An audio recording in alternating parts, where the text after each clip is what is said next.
¿Qué tal? ¿Cómo estáis todos? Damos la bienvenida un día más a la tertulia número 83 ya, que grabamos hoy 24 de abril, viernes 24 de abril, con un tiempo maravilloso.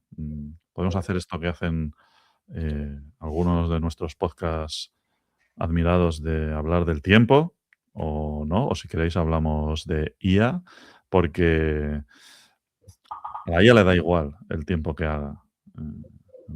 Se no da tregua en ningún momento. Esto, de hecho, y lo hablaremos hoy seguramente, eh, es algo que hoy en día es relevante mencionar porque no es que no esté dando tregua el tema de las noticias y las novedades en inteligencia artificial, sino que parece que la tendencia es a que estamos acelerando.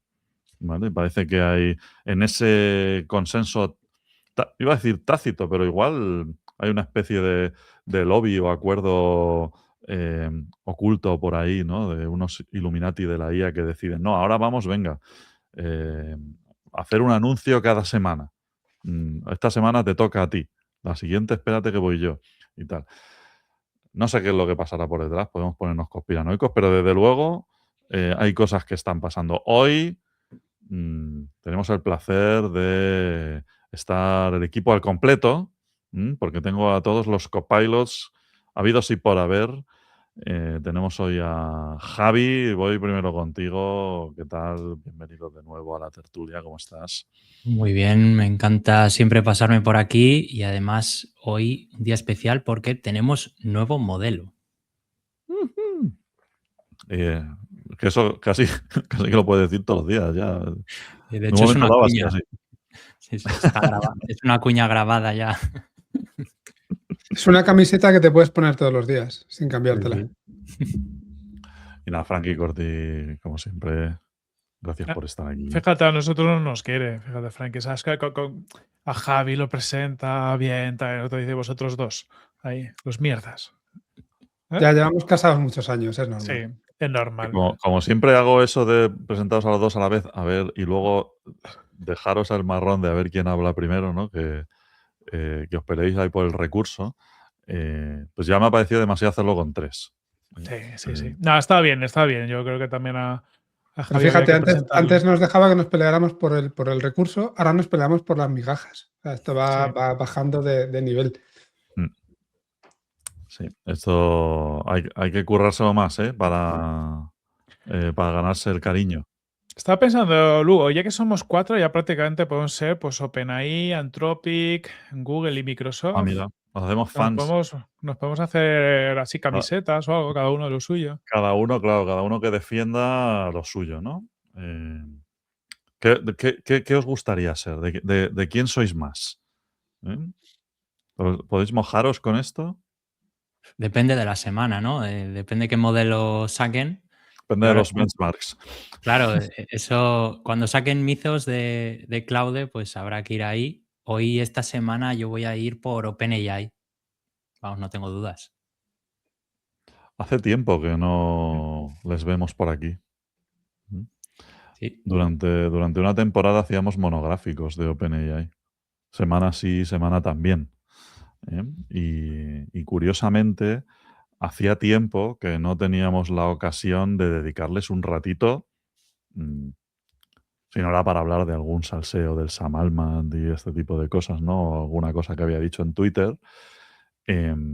Pero esta vez, Javi, podemos hablar con razón, ¿verdad? De OpenAI.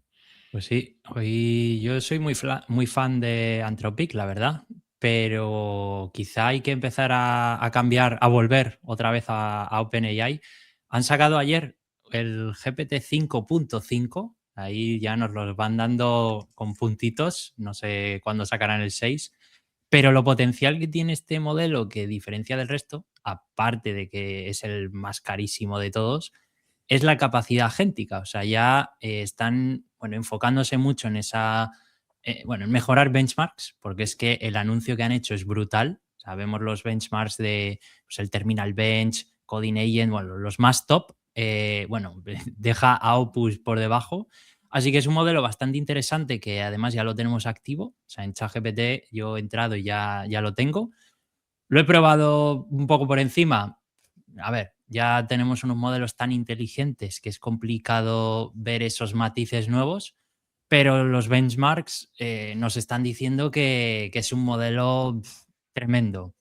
Tengo aquí las comparativas de velocidad y tal, y por poneros un poco en contexto, el Terminal Bench, que es un benchmark para ver cómo van estos modelos en la terminal y tal, GPT 5.5 tiene un 82% y Opus 4.7, que para mí es el mejor modelo ahora, 69%. O sea, tenemos ahí una diferencia de un 14%, lo cual, jolín, en un benchmark es muy alto.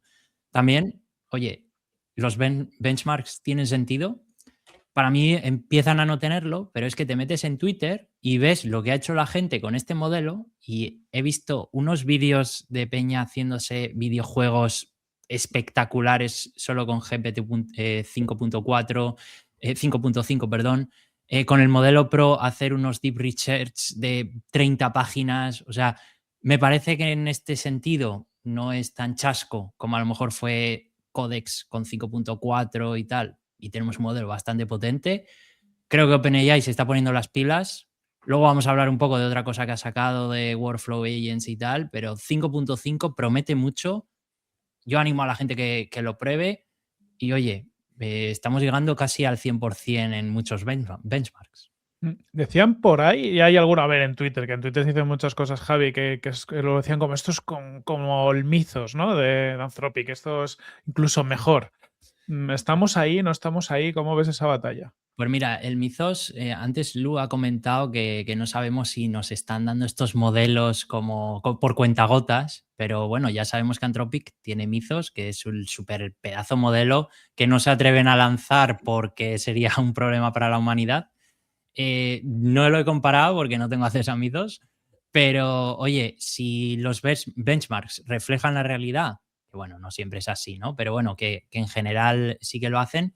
Oye, pues tenemos un modelo bastante interesante. El problema, que es caro. O sea, los modelos, la verdad que no están bajando de precio, sobre todo estos tan potentes.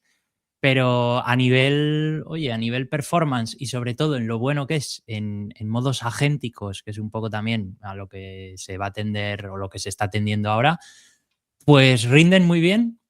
Creo que OpenAI está mejorando porque estaba como perdiendo un poquito esa carrera entre Google, Anthropic y OpenAI. Y oye, se está poniendo las pilas, está muy bien. El mercado está regulando al mercado. O sea, ahora nos queda un anuncio de Google pronto a ver qué sacan. Y oye, encantado como consumidor final de cada vez tener modelos mejores y más inteligentes. Totalmente. Necesitamos desde hace ya un tiempo que le salga un poquito de competencia a Anthropic porque se estaban quedando solos, ¿eh? En determinadas áreas, no digo que estuvieran ellos solos, pero en determinadas áreas de la IA pues están cogiendo una posición demasiado dominante, con razón, ¿no? Y merecida, pero esto, claro, si se alarga en el tiempo, pues ya sabemos todos a lo que lleva, ¿no? Y quizás estábamos todos esperando un poco a OpenAI después de que pues hayamos tenido algún chasco. Es verdad que, por lo que decías de lo que veías en Twitter, este tipo de usos de generar aplicaciones en one shot y cosas por el estilo siempre se sacan como fuegos artificiales, ¿no? Fíjate lo que es capaz de hacer el modelo. Pero donde se le ven las costuras a estas cosas es en el día a día, ¿no? Yo tengo que trabajar con esto como herramienta que me acompaña, ya sea yo un programador o un científico o lo que sea, ¿no? Herramienta que me acompaña en mi trabajo, me ayuda, me potencia, ¿no? Y ahí es donde los modelos de Anthropic estaban brillando bastante. Entonces, yo creo que necesitaremos unos días o semanas para evaluar si realmente el potencial de 5.5 es el que prometen, ¿no? A mí, yo he leído alguna cosilla, ¿no? Que son conceptos en los que convendría excavar un poquito, ¿no? Porque Greg Brockman decía que esto era un paso real hacia una computación más agéntica e intuitiva. No sé exactamente qué significa eso de intuitiva, ¿vale? Si eso significa que está más cerca del usuario no técnico para habilitar las capacidades agénticas a este tipo de usuarios. Luego también pues, se ven cosas más de grano fino, ¿no? Como que pues, hablan concretamente de capacidades de ciberseguridad, que esto está muy de moda ahora y este tipo de cosas, ¿no? Eh, y casos de uso muy concretos, como Drug Discovery, etcétera. Bueno, hay que ver cuál es el impacto real y cuánto de esto son, pues ya digo, son claims de marketing y tal. Y luego, otra cosa que yo he leído por ahí en Twitter también es esta visión de la super app, que esto lo dice mucho también Elon Musk. Esto de combinar ChatGPT más Codex más tu navegador con AI y tal, ¿no? Y tener como esa capacidad extendida de aplicación que es capaz de hacer cualquier cosa, ¿no? Mm, También en la línea del SaaSpocalypse y todo esto. Y había quien decía que, bueno, que este tipo de propuestas ya nos empezaban a acercar más a, no el modelo en sí, ¿no? Sino cómo va empaquetado, nos empieza a acercar más a esto. Pero bueno, eh, ya tú sabes, hemos hablado alguna vez aquí de por qué las estrategias en cuanto a desarrollo de performance de los modelos iban más orientadas últimamente hacia generar código, es también porque te abre ese tipo de puertas, ¿no? Así que bueno, yo creo que tendremos, particularmente, creo que tendremos que esperar un poco para ver si realmente tiene el impacto prometido. Por otro lado, como siempre, ¿no?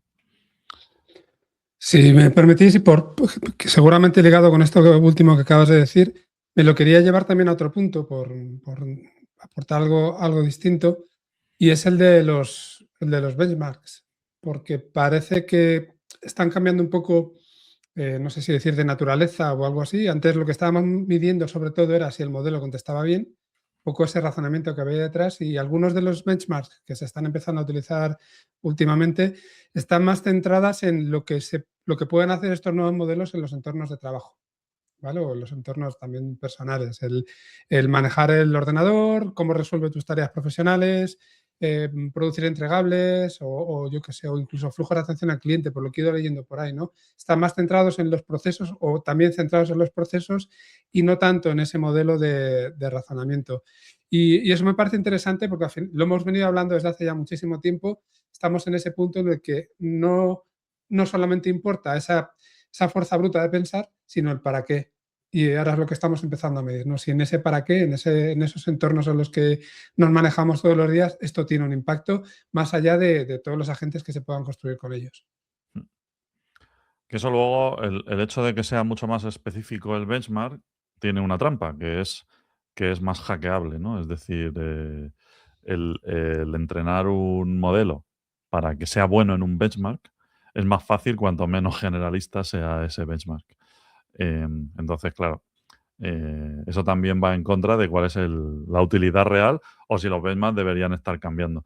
Lo ideal sería que tuviéramos una cosa, una métrica genérica de lo bueno que es un modelo, ¿no? Pero esto es una cosa que parece que es imposible, al menos hoy en día, y sigue siendo un problema que lo llevamos discutiendo esto, de la utilidad o la idoneidad de los benchmarks desde que salió ChatGPT y todavía no está resuelto porque seguramente sea un problema que no tiene solución.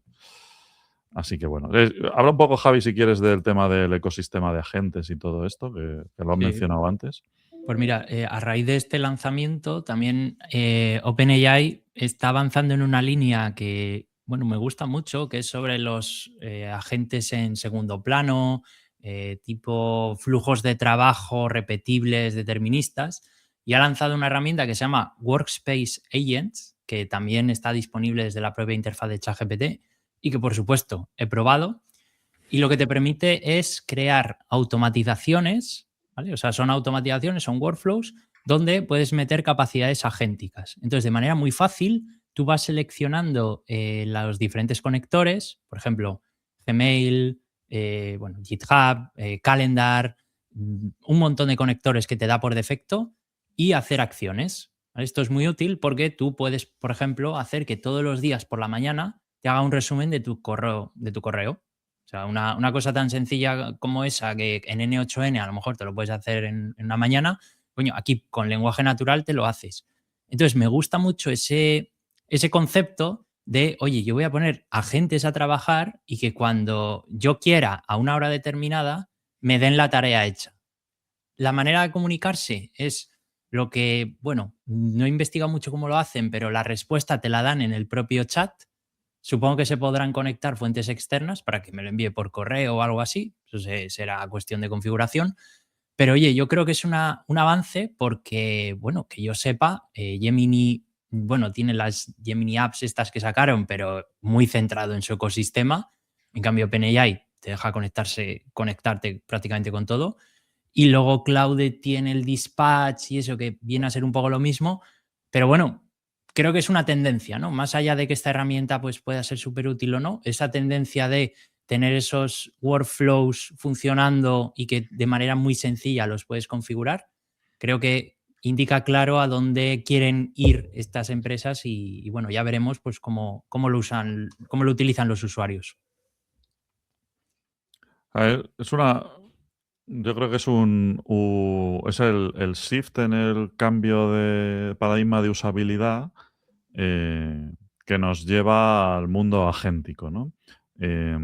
La, la tendencia por cómo estaban configurados los ecosistemas de herramientas y el principal actor de influencia aquí ha sido el ecosistema de ChatGPT, era llamarle a gente a un GPT que yo me hacía allí en ChatGPT, ¿no?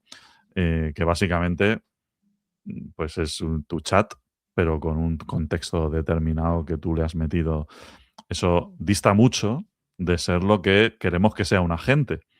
Le puedes llamar, pues es mi asistente para hacer mis documentos de no sé qué, que tengo que hacer todos los días, o mis recetas de la semana, ¿no? Pero claro, agente es mucho más que eso. Agente es esto que has dicho de tener las cosas funcionando de manera continua, 24/7. Agente es la memoria, ¿no? Que en cierto modo, pues hay una propuesta de lo que es memoria a largo plazo en estos ecosistemas, tanto en el de OpenAI como en el de Anthropic, como en el de Google, no tan potente, ¿vale? Pero claro, luego está cómo se conectan estas piezas y cómo hace uso la gente de toda esta tecnología para resolver problemas concretos. Pero en teoría, ¿no? Si uno piensa en lo que debería ser un agente, si tú metes en la coctelera la conectividad con cosas de fuera, ¿no? Integración de herramientas y tal, metes la memoria y metes la capacidad de ejecutar de manera asíncrona, proactiva y todo esto, más la configuración por lenguaje natural, tendrías ¿no? Me falta algo aquí, tendrías la capacidad abstracta de generar agentes, ¿no? Luego lo puedes complicar con, bueno, ya que los agentes hablen entre ellos, que se coordinen, que para ti, que para tal, ¿no?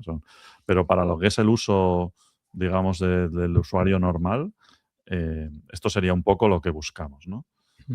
Y autonomía también por el hecho de que si cierras la interfaz de ChatGPT, ese agente sigue funcionando. O sea, que no es algo que te hagas aquí en local y está totalmente conectado. Además, han añadido que tú estos agentes los puedes meter en tu workspace y toda tu plantilla tenga acceso a los agentes.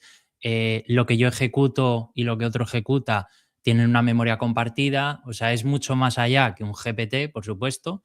Y bueno, en este caso tengo un poco mi duda de que esto sea agéntico puro porque se asemeja más a un workflow que configuras tú por el lenguaje natural, pero oye, se parece mucho a este aspiracional de tener un agente que aprende con el tiempo, que él solo crea otros agentes, que se ejecuta, o sea, algo completamente autónomo. Entonces, oye, es un paso gigante, porque antes solo tenían Operator como agente, que era navegar por las webs, y ahora, pues, oye, esto ya es el primer agente, o el segundo, digamos, real que han creado. Sí. Mira, fíjate, yo, más allá de la parte agéntica que mola, que estamos casi dando por supuesto algo muy obvio que han hecho, esto la parte de conexiones, y lo decías tú, Javi, ¿no? De tener un workspace, pues estos agentes compartidos, que yo creo que va a ser un desbloqueador del uso. Es decir, porque ahora ya, con todos estos conectores, yo creo que lo que quedan pasos ya para un OpenAI, Anthropic y demás, es cómo facilitar la conexión de todo esto muy rápido a nivel empresarial. Porque yo creo que es una de las cosas que paran muchas organizaciones, ¿no? Que al final, venga, tú, yo qué sé, te dan de alta en Cloud, en OpenAI o lo que sea, pero muchas veces no lo tienes todo conectado. El otro día creo que era la gente de Ramp, lo ponían por Twitter, que habían conseguido que casi toda la organización ya estuviera usando ya saco, y al final ellos hablan del problema del harness, ¿no? De, oye, cuando tú entras ahí, pues de repente lo tengas todo súper conectado, ¿no? Que para tú poder crear tus agentes, claro, necesitas pues, que la gente pueda conectarse a Slack, al correo, lo que sea, que a día de hoy, si no tienes un apoyo técnico, puede ser un dramita, ¿no? Porque, y sobre todo una organización que todo está mucho con permisos. A mí me pinta que también hay mucha parte de este movimiento que va o que acabará en cómo integro todo esto muy fácil, ¿no? Que ya cuando conecto, me imagino OpenAI con mi Google Workspaces, pues ya esté todo conectado con lo que tiene que ser, dando los permisos a los usuarios y que facilite todo lo que tiene que pasar, ¿no? Creo, Javi, que andáis el otro día mirando temas de conexión con Drive, por ejemplo. Ostras, pues, oye, ¿cómo funcionan los sistemas de permisos cuando tienes compartido el workspace? Pues hay muchas incógnitas que son complejas para los usuarios y que cuando se simplifique va a hacer que una empresa media, oye, se dé de alta y de repente los usuarios de la empresa puedan sacarle partido a esto sin mucha necesidad de más cosas. Tal cual.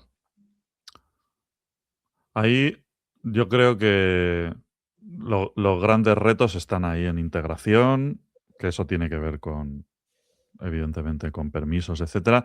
Y luego está una cosa que ha mencionado Javi, que es el tema del runtime. Esto se minusvalora mucho, o no se piensa.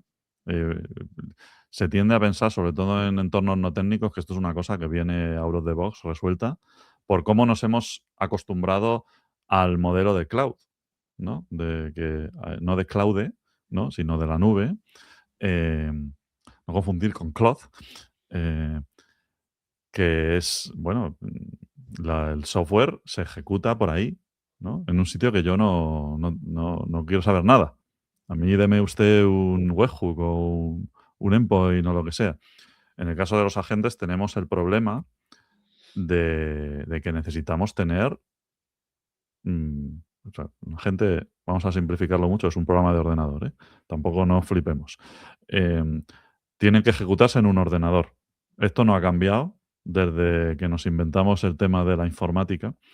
Y para conseguir esto, pues alguien lo tiene que configurar y luego alguien tiene que pagar la fiesta, como ocurre con los tokens, por otro lado, ¿no? No digamos ya si nos metemos en cosas más complejas, como que los modelos que utilizan los agentes queremos que estén on-premise, ¿no? O cosas por el estilo.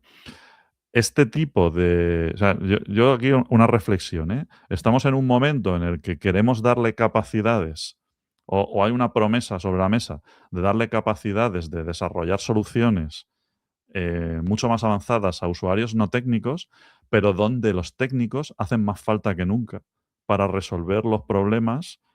O sea, hay que desbrozar primero, ¿eh? No está la cosa, incluso aún habiendo un OpenAI que te puede dar un ecosistema de conectores, etcétera, y tal y cual, no está la cosa todavía como para que la gente obtenga las capacidades que se están prometiendo. Entonces, a mí me recuerda esto que el otro día lo compartías tú, Corti, por algún canal, esta oferta de Anthropic de ingeniero de software, te pagamos $500,000 y ponía disclaimer, en un año a lo mejor esta posición ya no existe. Digo, estoy de acuerdo en que eso puede ser, pero ahora vale $500,000 pavos. Porque sin ellos ahora no vamos a resolver este tipo de problemas. Y yo creo que cualquiera que esté en este proceso, y a lo mejor somos ya casi todos, ¿no? De implantar la IA a este nivel dentro de su organización, se está encontrando con estos retos de que la gente no puede continuar. Dice, no, yo es que me quiero crear, o sea, veo el caso de uso, claro, yo me quiero crear mi agente que haga este proceso y lo veo clarísimo, ¿no? Que es que tiene que ser así y creo que se puede y tal, pero llega un momento que me topo con un muro, que es yo no, aquí no sé seguir, porque claro, el Google Drive, ¿cómo va eso? O cómo me autentico, ¿qué es OAuth? ¿No? Son cosas de toda la vida. Y eso todavía no te lo resuelven solo los sistemas. Bueno, no sé si queréis hablar de algo más de OpenAI o tenéis alguna reflexión final. Ultimísima noticia de OpenAI, sacaron GPT Image 2, que es un modelo Es de verdad. generación de imágenes y bueno, también lo he probado, súper guay, pero donde destaca es en la generación de textos y en la generación, claro, a raíz de esta generación de textos es muy bueno generando diapositivas con texto, todo tipo de documentos. Entonces, bueno, es un avance también porque, bueno, si recordáis hace un año, por ejemplo, que parece mucho, pero hace un año los modelos no eran capaces de generar texto bien. Bueno, pues ahora han enfocado mucho ahí y bueno, pues en benchmarks, otra vez, pues un 95% de accuracy en generación de textos multilingüe. Entonces, bueno, oye, muy positivo esa parte. ¿Ves? Ese benchmark, eso sí que es un benchmark. Es decir, ¿cuánto debían hacer los textos en la imagen? Un benchmark de cómo me ayuda en mi día a día, en el trabajo, en las tareas, no sé qué, eso no me vale para nada. En cambio, este es que es clarísimo.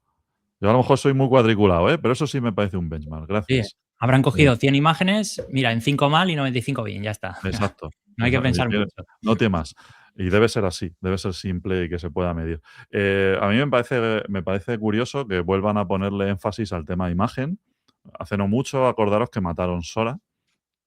O sea, que la apuesta por el vídeo y la imagen parecía que había perdido valor de un tiempo a esta parte y ahora pues vuelven otra vez a la carga, ¿no? Se hablaba también con Sora que podía ser un tema de costes y rentabilidad, que también es algo importante, ¿no? Si tienes muchísimos usuarios consumer, al final yo creo que en el enfoque OpenAI, que es más consumer, también tiene una serie de costes derivados, ¿no? De tener, oye, mucho usuario haciendo el moñas, que dices, ostras, si esta gente sé que no me va a pagar por esto en el corto o medio plazo, pues a lo mejor no tiene sentido palmar tanto dinero, salvo que me sea un generador de negocio, por otro lado, que yo creo que Sora, ese efecto a lo mejor solo el hecho del lanzamiento y hacer ruido y tal ya les trajo lo que tenía que traer y luego lo Sí. habrán matado porque no les rentaba más.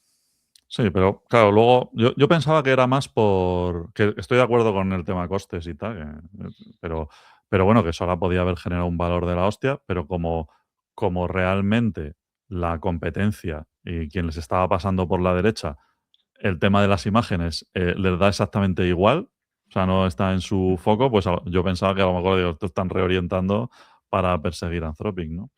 Pero no, bueno, se han sacado su modelito de imágenes que además funciona bastante. Creo que con quien compite es con Nano Banana y tal, no con nada de Anthropic, pero que funciona bastante bien. O sea, y para que funcione bien hay que meterle curro, ¿eh? O sea, no es una cosa que te saques ahí de la manga.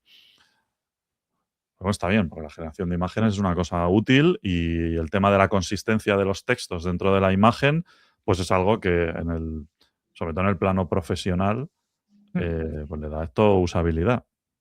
Sí, todo lo que son, por ejemplo, creativos, adaptaciones de creativos para Publi y tal, pues necesitan este tipo de cosas. Eso es, eso es. Venga, vámonos. Ya hemos tenido al fanboy de OpenAI aquí contándonos todo su rollo. ¿Cuál es la siguiente compañía? Yo voy a traer uno que te gusta mucho, porque yo sé, Lu, que a ti, Mark Zuckerberg, o sea, tú tienes como una predilección, siempre has tenido una predilección por Zuckerberg. Pues voy a traer cositas que no sé yo dónde le ponen. A ver, ¿vale? A ver cómo lo veis. Dos noticias de Meta de esta semana que se entienden bien juntas. Por un lado, Meta despide a 8.000 empleados y elimina 6.000 vacantes para invertir 135.000 millones en IA, por un lado. Más o menos creo que veía por otra estadística, decían que este año van a meter en IA lo que los últimos 3 años juntos y mira que metieron mucha pasta y han comprado muchas compañías. Y en paralelo, Meta espiará los ordenadores de sus empleados para entrenar su inteligencia artificial. Digo espiará porque suena mejor que otras cosas y porque sobre el papel lo parece. ¿Vale? Así un poco algo más de datos. Estos despidos empiezan el 20 de mayo y más o menos lo que decíamos a nivel de costes se van a disparar a unos 162.000 millones de dólares en infraestructura y salarios de especialistas de IA. Que tal y como está el coste del especialista de IA, a lo mejor son 100 personas, pero es que no sabes. Habría que ver la media de salario. Y sigue un poco la tónica general que hemos visto un poco en Silicon Valley de despedir mucho mando intermedio y áreas que no son de inteligencia artificial para reforzar toda esta parte, sobre todo las inversiones en CAPEX, que al final son los que se está llevando la gran inversión. En Amazon creo que fueron como unos 30.000 despidos, Microsoft también ha recortado, hablábamos no hace mucho en el caso Oracle que también que estaba recortando puestos porque tenía que pagar servidores que se había comprometido y este tipo de cosas. Y la otra noticia es curiosa, ¿no? Al final parece que Meta necesita trabajos de cómo se trabaja, o sea, necesita datos de cómo se trabaja con ordenadores en el mundo real, hay poco dataset.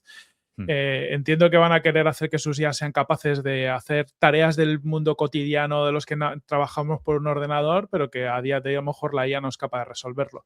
Creo que esto engancha mucho con el enfoque Manus, no sé cómo lo veis vosotros, pero a mí se me unía mucho a la cabeza que tiene mucho sentido con la compra que hicieron de Manus, que está muy, muy orientado, ¿no?, a replicar con agentes un poco lo que hacemos con un navegador, con un ordenador. Al final van a transformar a sus trabajadores como en unos generadores de conjunto de datos y la duda está si vas a estar ahora en Meta trabajando sabiendo que te están grabando para que alimente una IA que te va a despedir. Entonces probablemente estemos en una situación de este tipo. No sé cómo lo veis. O sea, por un lado mola mucho. Yo reconozco que hay una parte que digo, ostras, creo que mola y tiene Mark una visión así un poco siempre interesante y disruptiva. Y por otro lado, a veces me cuesta ver dónde están los límites del bien y del mal y con todo esto, tío. Sobre todo con Zuckerberg. Cuesta ver eso. Sí, que ya tiene buen track record con los límites. Ya te digo. Los límites hasta de lo humano. Que eso ya hay hasta memes y tal. Yo solo voy a decir una cosa y os dejo hablar, que no me quiero enrollar. Según lo que leo aquí, ya tiene 14.000 ordenadores menos que espiar, de los que usar para el dataset. O sea que igual es contraproducente. Pero bueno, ¿qué contáis? ¿Qué os parece esto? A ver, la segunda noticia que comentaba Corti me suena a Matrix, ¿no? Somos pilas o vamos a pasar a ser pilas de otra cosa, pues en este caso somos, no sé, las fuentes de entrenamiento de los modelos, básicamente, aunque sea Meta. Y la primera, leía precisamente esta semana, al hilo de esta noticia, una newsletter que he traído otras veces que se llama The Briefing de Martin Pierce. Y lo que decía es que está muy bien que se despida y que lo achaquemos a la inteligencia artificial, que es muy posible que sea eso, y todo lo que ha comentado Corti, que tiene sentido, pero que son movimientos que han pasado los últimos 4 o 5 años varias veces en Google, en Meta y en otros sitios, y que cuando han pasado lo que ha servido realmente ha sido para quitarse los perfiles que no querían, justificarlo cada vez con una cosa distinta, pero que luego enseguida volvían a crecer en contrataciones. Entonces, lo que hay que esperar, lo que hay que ver es qué es lo que pasa a continuación. Si se vuelve a crecer en contrataciones y entonces sería de nuevo una excusa para quitarte gente de encima o realmente lo que pasa es que estamos moviendo todas estas inversiones a la computación, ¿no? A esa inversión en computación que estabas comentando. Sí, yo ahí concuerdo también con ese enfoque porque por el tema COVID hubo una sobrecontratación en todo el sector tecnológico y claro, ahora se están viendo los efectos y este recorte puede ser que esté influenciado por la IA, pero también es eso, ¿no? De ese marketing de, ojo, mira mi IA, qué buena es, bueno, qué buena o qué eficiente es, que no necesito pagar a un humano que con una suscripción de $20 hace su trabajo, ¿no? Entonces, yo creo que hay esa visión que, aunque ellos digan que es por la IA directamente y tal, bueno, también es que esa sobrecontratación que hubo por el COVID, no la están teniendo en cuenta. Lo que pasa es que eso ya pasó. Es decir, tampoco podemos justificarlo de la otra forma siempre por lo mismo, porque ya Meta, Amazon, etcétera, ya hace un par de años ya echaron a decenas de miles de personas, ¿no? Y ahí sí que me valía el argumento de, fíjate que le están echando aquí la culpa a la IA. Esto me huele más a que es verdad. Es decir, no que hayan conseguido automatizar esos puestos de trabajo, sino a que digan, el foco ya no está. O sea, habría que ver de dónde exactamente son todos estos puestos. Pero Meta tenía, o tiene, tenía barra tiene, unas apuestas muy fuertes en realidad virtual. Que se la ha En cargado entera, por cierto. Claro, El metaverso. exacto.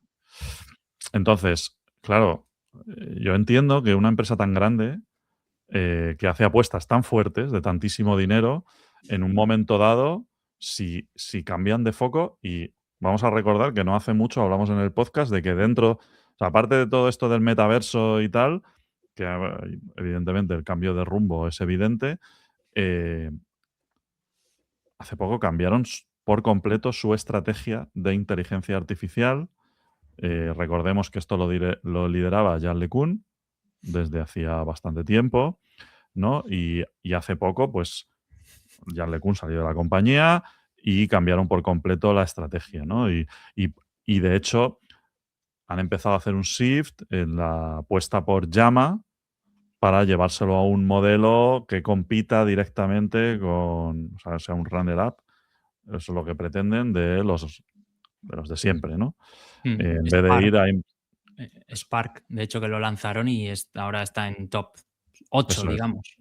Eso es. Entonces ya en vez de ir en plan outlier barra contrarian del approach que tenía el resto, pues ya parece que se suben al carro. Y eso, pues sí que yo creo que en empresas tan grandes te puede justificar un movimiento de estas características. Lo que pasa es que a mí lo que me inquieta, más que de que de repente echen a un montón de gente, que me parece una putada y tal, pero que puede tener esa justificación de cambio de estrategia y esta gente, pues aquí no encaja ya. A mí el dato que me inquieta es el de parar todas estas contrataciones. ¿Eso significa paramos las contrataciones? ¿O las que teníamos para este departamento o para este área ya no van a ocurrir? ¿No? Es lo que me gustaría saber más a grano fino. Si Meta de repente no está contratando, que eso sí que me parecería una cosa a reseñar, ¿no? Por ver un poco evolución de números que decías, es que también Meta está creciendo muchos años, ¿no? Pero, por ejemplo, en 2017 creció en empleados un 47%, en 2018 un 41%, 2019 un 26%, 2020 un 30%, 2021 un 22% y en 2022 creció un 20% y llegó a 86.000 personas, que ahí es donde el año siguiente hubo una caída, 86.000 a 67.000, se cargaron el 22%, y luego ha seguido creciendo desde 67.000 hasta ahora a 78.000 a un ritmo ya más pequeño, pues una media de un 8% cada uno de los 2 años y ahora viene otro recorte. Pero claro, también es que yo creo que son todo compañías que han crecido todas muchísimo y yo creo que están seguramente, además de alineando apuestas, como tú dices, Lu, también están encontrando cuál es su tamaño, su estructura adecuada, porque también cambian, yo creo que han cambiado de fase, porque Meta sigue creciendo en negocio publicitario y demás, pero ya no está en hipercrecimiento como venía antes en Sí, esos ya. crecimientos interanuales de ingresos. También, curiosamente, a primeros de año, cuando hablaban de la estrategia, decían que iban a invertir o gastar, si queréis, pero iban a incrementar un 40% sus gastos este año. En buena parte, decían, por bonus y compensaciones a empleados, ¿vale? Pero también decían que eso incluía nuevos fichajes, sobre todo en áreas como inteligencia artificial. Puede ser perfectamente lo que decía Lud, un cambio de estrategia, ¿no? Donde perfiles que a lo mejor ya no van a aportar tanto van fuera y ahora van a apostar por otro tipo de perfiles. O puede ser que vayan a pagar más a los que son rockstars porque si no se los van a llevar de otros sitios. Que eso también tenemos que tenerlo en cuenta que está sucediendo en muchos casos, ¿no? Sí, bueno, de hecho, recientemente ha habido casos de estos de acqui-hiring, ¿no? ¿Cómo se llama eso? Sí, justo. Que ahí podríamos hablar de que estamos fichando a una persona por millones, ¿no? Y eso está pasando y Meta ha estado ahí metida también en esa competición. A lo mejor es para pagar a esos. Tengo que sacar la pasta de algún sitio. No es descartable para nada. A mí me interesa también pues, dedicarle un minutito. Tampoco me quiero enrollar mucho en la noticia, pues ya sabéis que nosotros vamos así muy picaditos y no nos paramos demasiado. Pero me interesa el efecto, la otra parte, ¿no? Esta de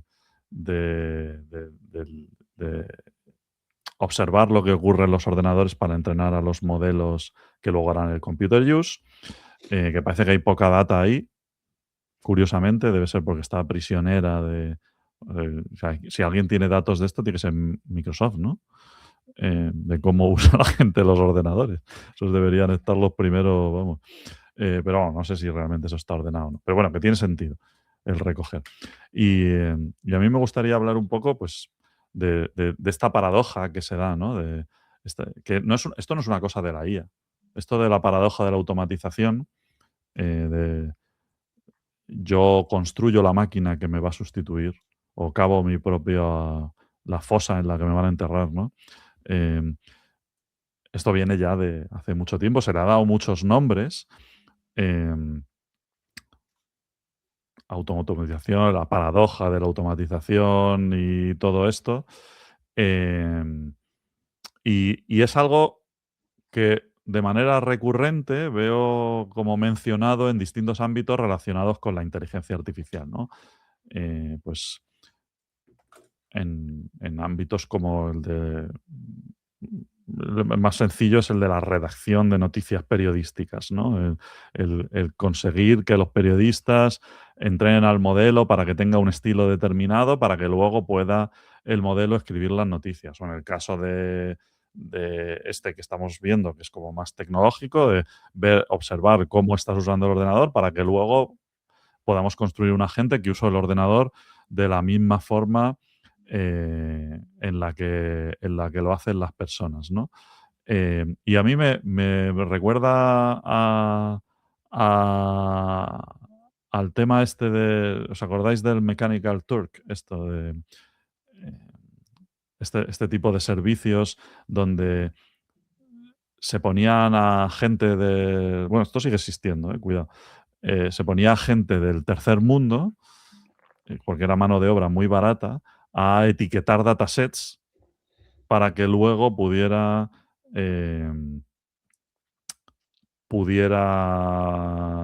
ser utilizados para entrenar modelos, ¿no? Imagínate datasets de fotografías en la era del deep learning que no estaban etiquetados y entonces tú ponías a un montón de gente a la que le pagabas la hora a un precio casi de esclavitud para que dijeran, oye, aquí en esta foto hay un elefante o no lo hay, ¿no? Y este tipo de cosas. Y esto, tú podías contratar un servicio, por ejemplo, a través de AWS, que luego, que a ti te daba la impresión de que era un servicio, digamos, que hacían máquinas, pero lo hacían humanos, ¿no? Y ahora podemos llegar a lo contrario, donde tú estés contratando a lo que parecen servicios ofrecidos por humanos, pero que realmente luego lo están haciendo máquinas. Sería como el Mechanical Turk inverso. ¿Llegaremos a eso? Llegaremos. Y ya hay como 2 o 3 marketplaces de humanos que puedan ser contratados por agentes, por lo tanto, vas a acabar contratando un agente pensando que es un humano, pero luego esa agente va a subcontratar un humano.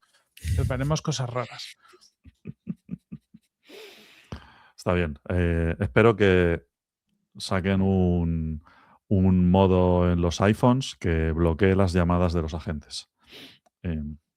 Porque si no, nos vamos a volver locos.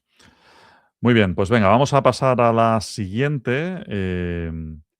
Si encuentro el documento, Frankie, hablamos un poco de geopolítica y temas así que sean importantes, porque ya estamos aquí con las pequeñeces ya.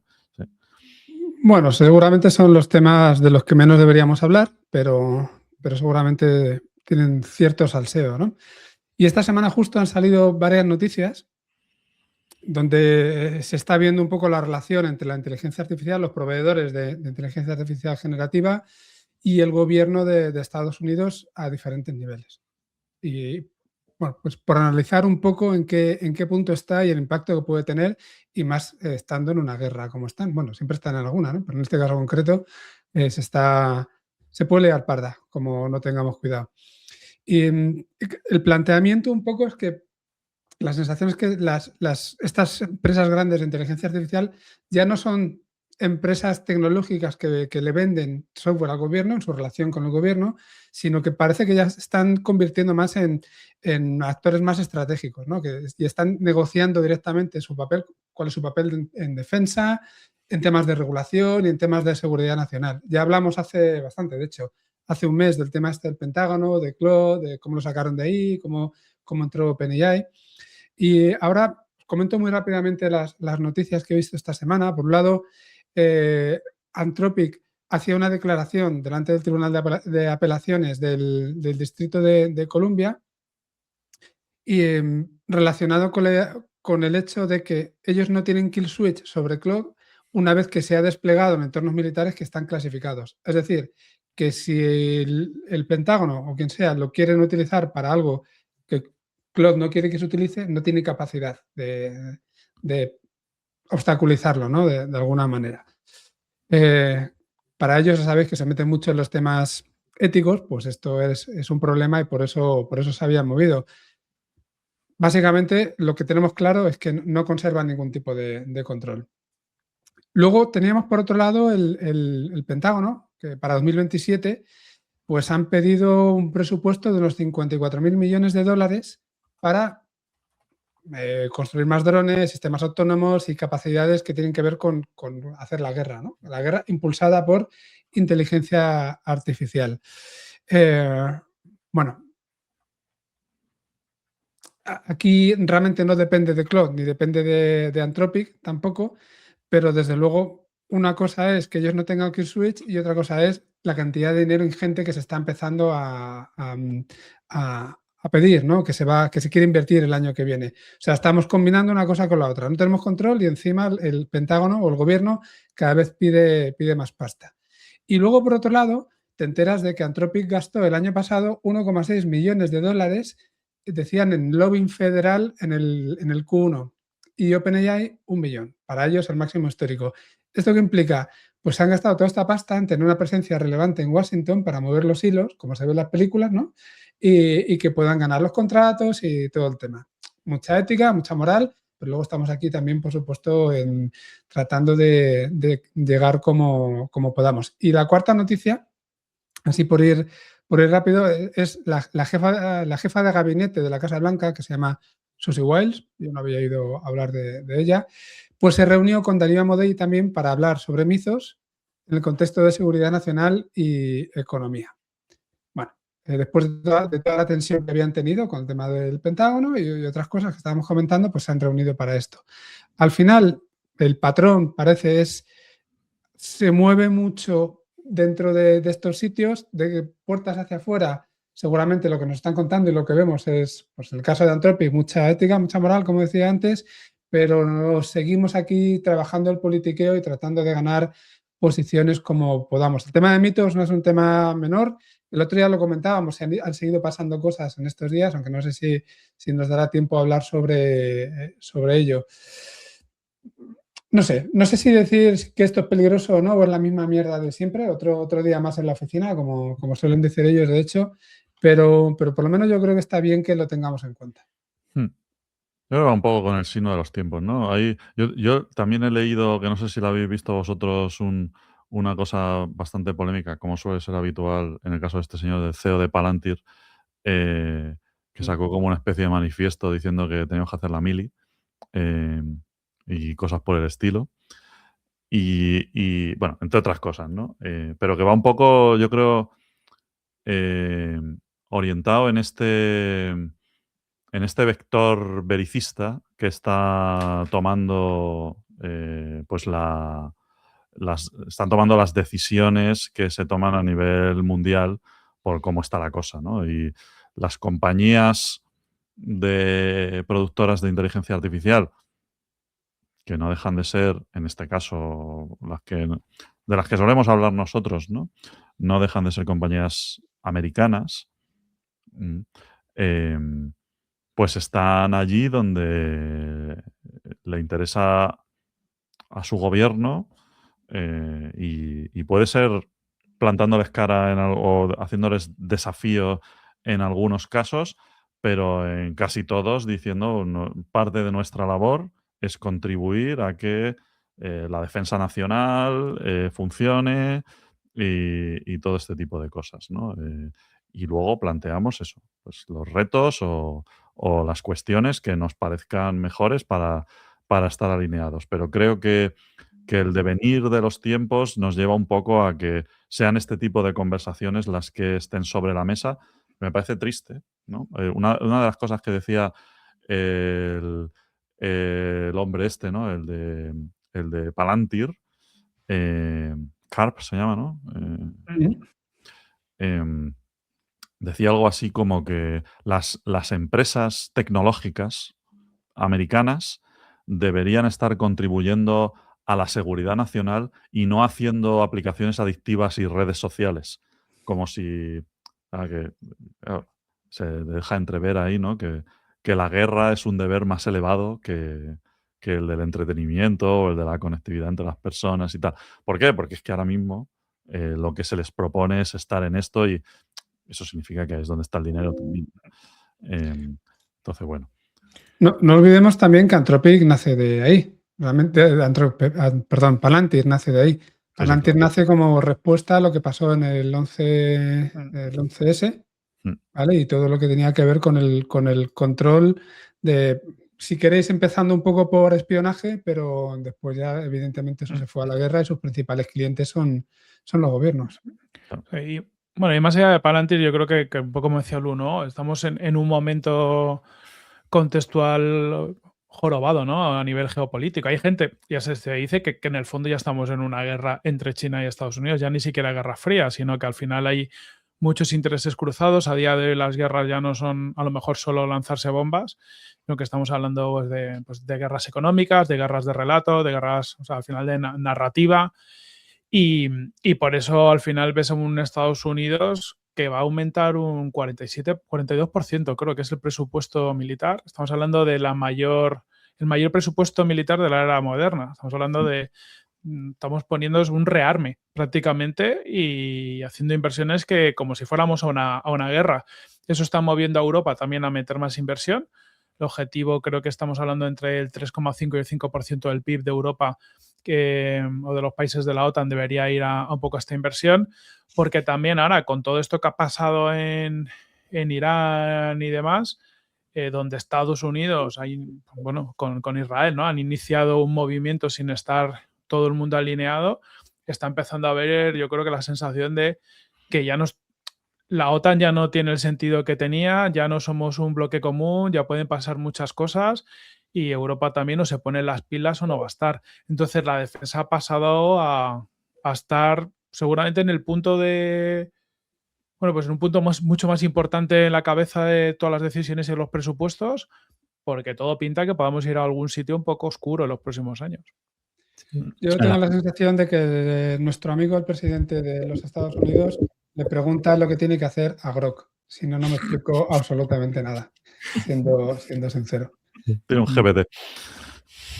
Sí, ¿no? Y es que es eso, la guerra ya no es tanto de quién tiene el mejor modelo, sino ahora ya están entrando en esos temas armamentísticos y es que Anthropic, con esa política de ética que tiene, claro, es un gran stopper y me ha hecho gracia como lo llaman el kill switch, que es como el botón del pánico y claro, Anthropic con sus políticas pues podría pulsarlo y decir, oye, te desactivo la IA en estos casos de uso determinado. Entonces, claro, el Pentágono está en contra de eso porque es una carrera ya más armamentística con eso que comentabas, Frankie, de los drones y de todo el dominio que quieren tener ahí.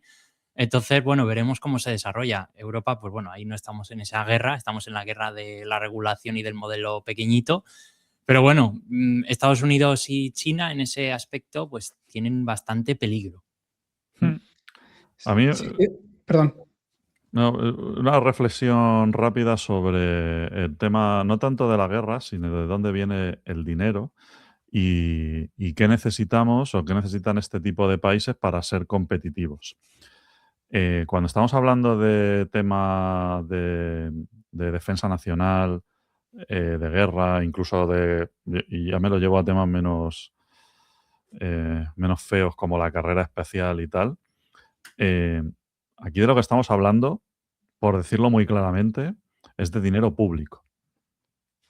Esto es dinero público y las grandes corporaciones de Silicon Valley, adalides del neocapitalismo, etcétera, se están orientando a sacarle el dinero a los gobiernos porque parece que esa es la única forma de competir con China. Entonces, ¿qué le pasa a los mercados para que no podamos competir en las reglas que habíamos definido? Porque aquí estamos hablando de empresas que están tomando el control, como Palantir, que vive de contratos públicos. Y ya se quieren subir a esto porque no consiguen el dinero para sostenerse de forma adecuada. Ya sabemos que tienen servicios no rentables, etcétera. Anthropic, OpenAI, Google, etcétera, que a la que salta se están metiendo en esto. Y esto es de lo que estamos hablando. Entonces, pregunto, ¿es la única manera esta de competir con China? Porque claro, la guerra es dinero público, no nos engañemos. Pues en China las empresas, aunque a veces se puedan llamar privadas, no dejan de ser públicas, de alguna manera, ¿no? Hay un control bastante claro. En Estados Unidos se supone que ese control no existe, aunque al final lo terminan ejerciendo. Pero claro, también desde el punto de vista de estas empresas, pillar un contrato de estos con el gobierno te asegura un buen pellizco sostenido sin demasiado esfuerzo. Bueno, no digo que no tenga esfuerzo, pero que no tienes que fragmentar mucho tus acciones comerciales para tener todo eso. Entonces, es fácil, ¿no? Es un dinero fácil, entre comillas, te da presencia. Y para mí la pregunta es hasta qué punto este servicio, cuando te lo compra el gobierno de los Estados Unidos, hace que tu herramienta deje de ser privada y se empiece a convertir de alguna manera en infraestructura pública, viendo además cómo la utilizan. De la misma forma que antes planteábamos el tema del kill switch, que luego comentaba Javi, pero claro, hay otra pregunta más que me viene a la cabeza y es, cuando haya un problema, cuando se vaya fuera de control por la razón que sea, ¿de quién coño va a ser la responsabilidad? ¿Va a llegar a Estados Unidos el gobierno y va a decir, oye, es culpa nuestra, que además nosotros lo hemos conservado, aunque Anthropic no sé qué? ¿O le va a decir a Anthropic, oye, es que estaba mal construido y es culpa tuya ahora, aunque no te hemos dado la posibilidad de apagarlo? O sea, hay tantísimas preguntas, tantísimos casos en los que esto puede fallar que no sé, a mí me explota la cabeza. Y ahí se podrá legislar, seguramente con jurisprudencia, ¿no? Cuando ya nos hayamos llevado la hostia, como pasa siempre. Pero yo veo cosas que nos pueden afectar a nosotros como no americanos, ¿no? Si el gobierno de los Estados Unidos empieza a tomar el control sobre las decisiones que pueden tomar este tipo de empresas, porque, oye, podrían cabrearse con España, que no es una cosa nueva, y obligar a que no nos den servicio. O sea, ese Totalmente. tipo de cosas pueden pasar perfectamente, ¿no? Si tienen la sartén por el mango, porque tienen ese tipo de contratos de las que este tipo de empresas se vuelven ultradependientes. Yo creo que esto tiene mucho peligro, ¿eh? Sí, totalmente. Pero bueno, ya teníamos un ChatGPT español, ¿no? ¿Cómo se llamaba? Que habíamos invertido ahí. Alia. Alia. Pues ya está, ya lo tenemos ahí. Y si no, les pedimos a los franceses que nos dejen Mistral. Sí. Además es que podemos estar, o sea, ahora estamos muy dependientes tanto de Estados Unidos como de China. Entonces, una guerra ahí, en caso de que corten el grifo, estamos out. Y luego un apunte también que leía yo en la noticia que comentó Frankie, que es que una de estas empresas beneficiarias de estos miles de millones de dólares está respaldada por los hijos de Trump, que se llama Powerus, que es Power USA. Y bueno, pues también, oye, que está ahí como en un, ¿sabes? En un ciclo económico que, bueno. Los hijos de Trump sí que se lo han montado bien. Nepo baby, bueno, ¿no? Como se suele decir ahora. Y además es Power Us, que es como, venga, todo el poder para nosotros, ¿no? Power Us, ASS, por casualidad. US. US, en mayúscula, US. Sí, sí. Estos son los hijos reconocidos, ¿no? Dices. Uno de tantos, sí. Sí. Bueno, Lu, que no te queda tiempo casi para ti. Dale ahí aunque sea rápidamente. Contamos una más. Bueno, esto quizá profundizamos más otro día porque están pasando cositas, pero bueno, a mí me gustaría reseñar un par de noticias que he visto en el ámbito o sea, traer un poquito en el ámbito de la robótica, ¿vale? Porque es verdad que es algo que traemos intermitentemente en el grueso de las noticias está siempre el mundo digital, ¿no? Este mundo virtual que nos hemos inventado, pero es en el que trabajamos nosotros. ¿Qué le vamos a hacer?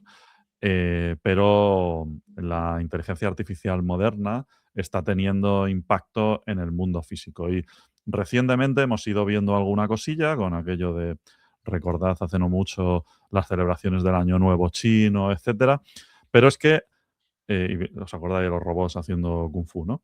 Em, pero es que esta semana, pues esta última semana hemos tenido un par de cosas que a mí particularmente me han llamado bastante la atención. Y una fue en una media maratón en Pekín, ¿no? Donde el robot Lightning de la empresa Honor, la de los móviles, ¿eh? Ujú.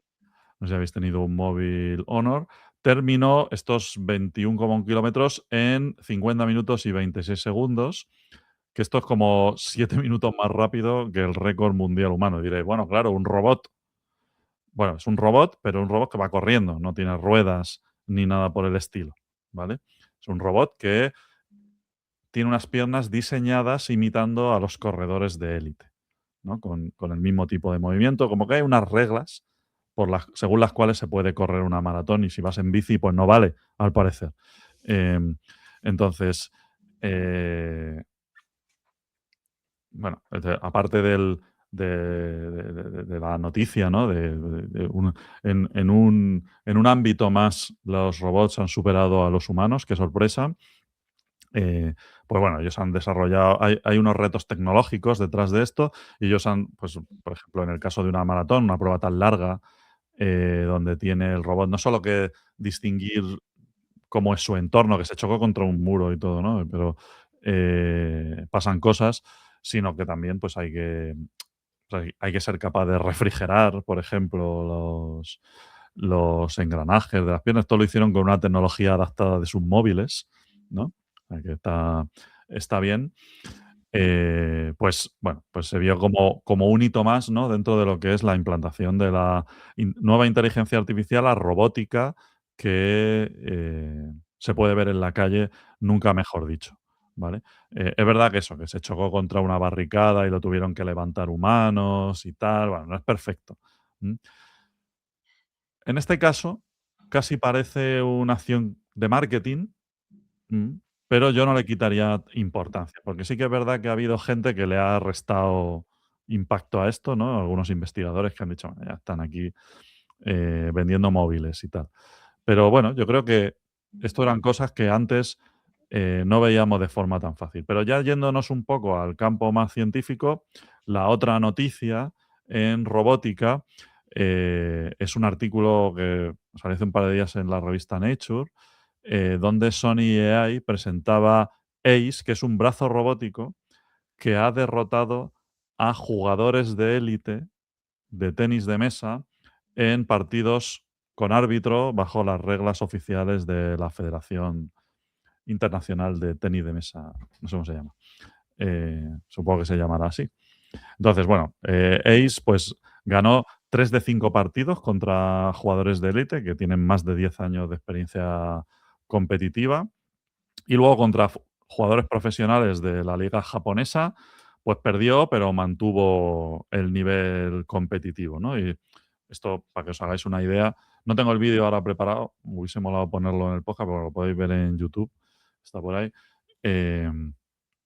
Esto tiene un sistema de percepción con múltiples cámaras, ¿no? Y sensores que estiman la trayectoria de la bola en tiempo real, ¿vale? Y hacen un razonamiento cada 32 milisegundos. esto en el mundo de la inteligencia artificial es un challenge, porque tener una performance que sea capaz de hacer esto es un challenge. No porque esto evidentemente no usa un LLM, ¿vale? Estos son sistemas de aprendizaje por refuerzo y tal, pero bueno, que se sirven de la IA moderna para tener un entrenamiento mucho mejor, ¿no? Entonces, bueno, lo que decía Peter Stone, que es Chief Scientist de Sony AI, de este avance va mucho más allá del ping-pong, ¿no?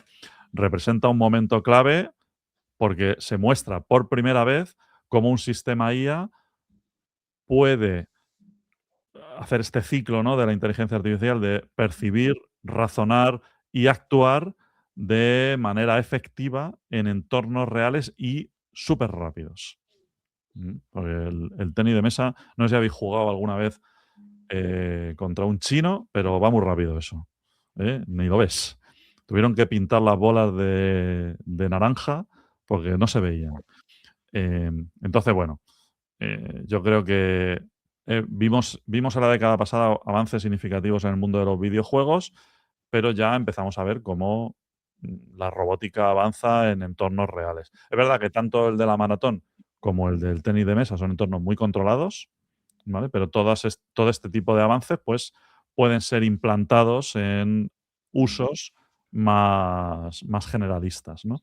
Y bueno, veremos, ya hemos hablado alguna vez, ¿no? Que lleguen los robots a las tareas, digamos, así más habituales que hacemos los humanos, pues tiene un coste muy alto, para empezar, porque hay que comprarse un robot, ¿no? No es lo mismo que instalarse, el plugin de Claude en el navegador, pero, bueno, pues esto va avanzando a más velocidad de la que teníamos previsto seguramente hace pocos años. Nos pasa también, teníamos más noticias para hoy, que hablaremos el próximo día, nos pasa también con temas como la computación cuántica, la ruptura de criptografía y tal, y parece ser que algunas cosas sobre las que teníamos decisiones postergadas, a lo mejor a 2030, ¿no?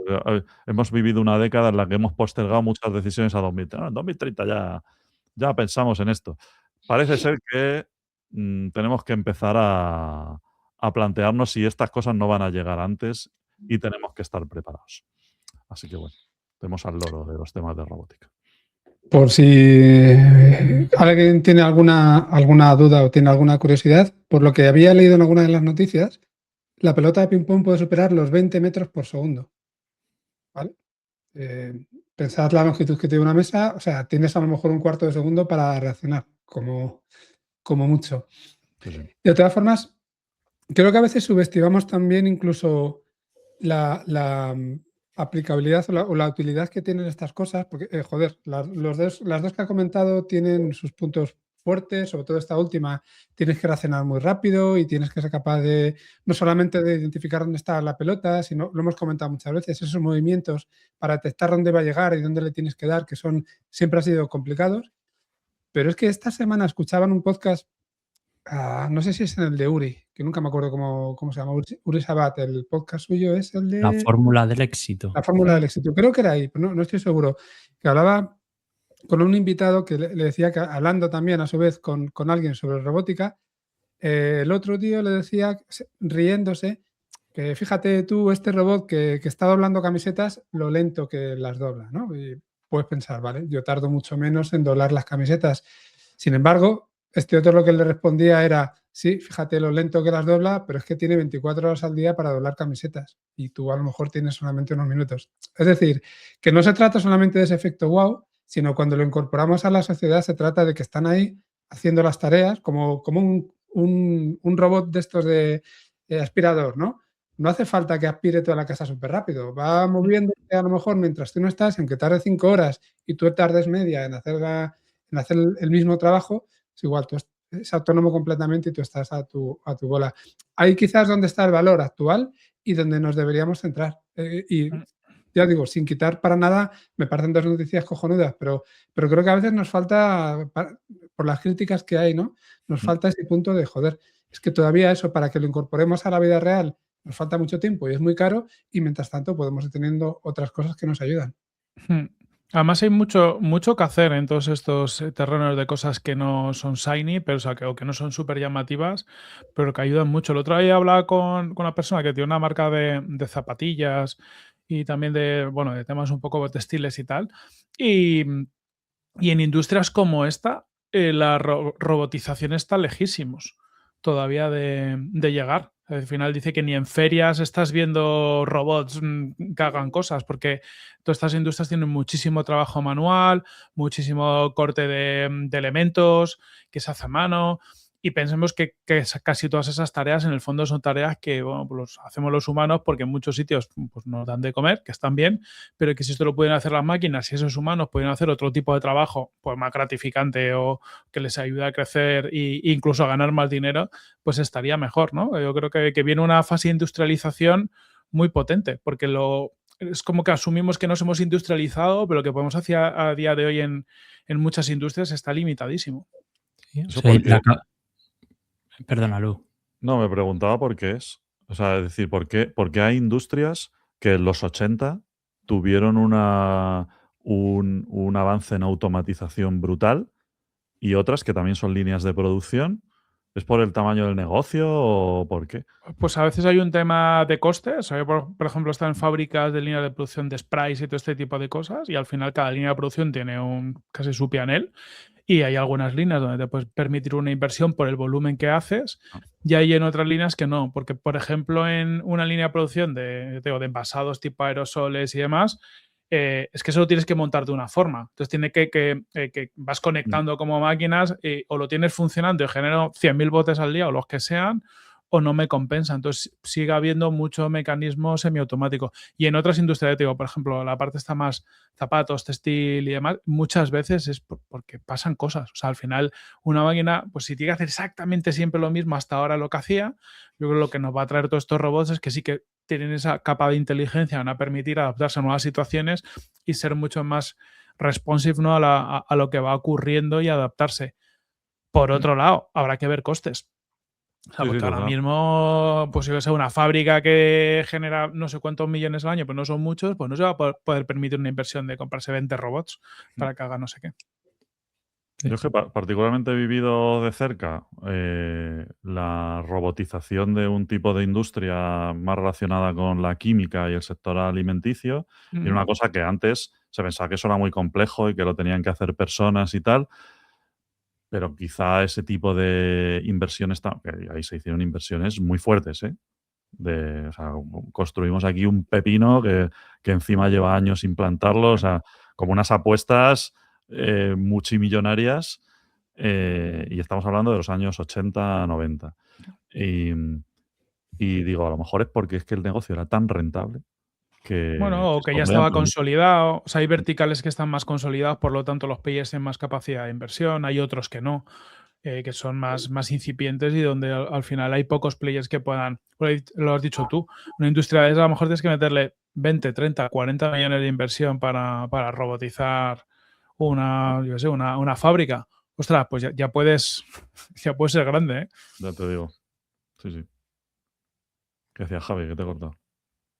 Nada, iba a decir eso justo, que o sea, lo que es la tecnología está disponible y está más que probada en las automatizaciones que funcionan. No es como a lo mejor la inteligencia artificial, que estamos todavía en una etapa muy incipiente, pero que yo creo que el factor decisivo es ese, o sea, los costes y beneficios, porque, o sea, incluso en la industria automotriz, que puede ser la que más automatizada esté, aún hay gente apretando un tornillo cuando sabemos que eso un robot lo podría hacer perfectamente sin errores y sin cansarse.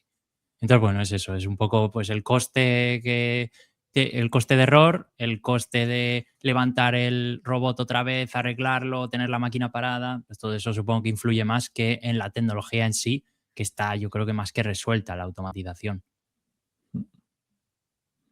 Pero es muy caro, otra vez lo mismo, ¿no? Es muy caro y no es lo mismo que instalarte el plugin del Chrome. Entonces, claro, evidentemente, cuando hablamos de costes, pues estamos en otro nivel. Muy bien, chicos, pues nada, si queréis lo dejamos por aquí. Un placer habernos juntado todos. Eh, pasará más, pasará más. Así que, nada, que paséis buen fin de semana o lo que os toque a aquellos de nuestros oyentes que lo estéis escuchando en cualquier momento. Un Por abrazo a ello, todos. un abrazo. Muchas gracias a todos. Gracias. Perdón, no hemos dicho fruta esta semana. No, venga, una fruta, Javi. Tú Venga, que has venido, que papaya. no. Voy fuerte. Ah, muy bien. Esas son las buenas. Venga. Hasta luego. Hasta Adiós. luego.